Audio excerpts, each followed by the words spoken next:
কৃষি ও শিল্প মেলায় প্রাণী পালন বিষয়ক আলোচনা ও মুরগির ছানা বিতরণ কর্মসূচি। পূর্বস্থলী 2 ব্লকের পূর্বস্থলী থানার মাঠে চলমান কৃষি ও শিল্প মেলার তৃতীয় দিনে প্রাণী পালন বিষয়ে একটি বিশেষ আলোচনা সভা ও মুরগির ছানা বিতরণ কর্মসূচি অনুষ্ঠিত হয়। এই অনুষ্ঠানে উপস্থিত ছিলেন মেলার উদ্যোক্তা তথা বিধায়ক তপন চট্টোপাধ্যায়, ব্লক প্রাণী সম্পদ আধিকারিক দেবব্রত তোলা, পঞ্চায়েত সমিতির সহসভাপতি কালীশঙ্কর ব্যানার্জি এবং মেলা কমিটির সম্পাদক সুদীপ বিশ্বাস সহ আরও অনেক বিশিষ্ট ব্যক্তিত্ব। প্রাণী সম্পদ দপ্তরের উদ্যোগে 336 জন বেনিফিশিয়ারি কৃষককে 10টি করে মুরগির ছানা প্রদান করা হয়। এর মাধ্যমে স্থানীয় কৃষকদের অর্থনৈতিক উন্নয়নে সহায়তা এবং প্রাণী পালনকে উৎসাহিত করার লক্ষ্য নেওয়া হয়েছে। মেলার অন্যান্য আকর্ষণগুলির মধ্যে ছিল পুষ্প প্রদর্শনী, যা দর্শনার্থীদের মন জয় করেছে। পূর্ব বর্ধমানের পূর্বস্থলী থেকে প্রতিনিধি অত্রি চক্রবর্তীর রিপোর্ট।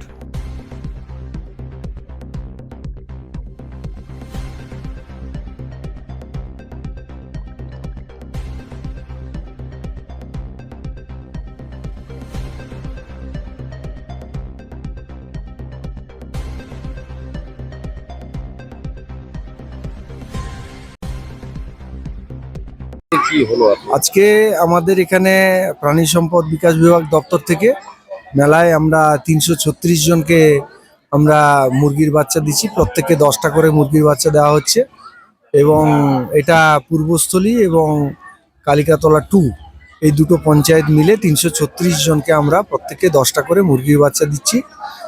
এক মাসের বাচ্চা, এগুলো এরা পালন করে বড় করবে এবং সবগুলোই ডিম পাড়ার মুরগি বাচ্চাই দেওয়া হচ্ছে আর কি। হ্যাঁ, 2.5 ইয়ার বাচ্চা। তো এদেরকে আমরা ট্রেনিং দিলাম কিভাবে পালন করতে হয় এবং কিভাবে বড় করতে হয়। তার সঙ্গে অন্যান্য যেসব গৃহপালিত প্রাণী আছে তাদের পরিচর্যা, তাদের চিকিৎসা, তাদের ভ্যাকসিন এই ব্যাপারেও বিস্তর আলোচনা করা হলো এবং এখানে কিছু প্রাণী পালকেরা খুব অ্যাক্টিভলি অংশগ্রহণ করেছে এই অনুষ্ঠানে। খুব সুন্দরভাবে আমাদের এই অনুষ্ঠানটা সম্পন্ন হলো।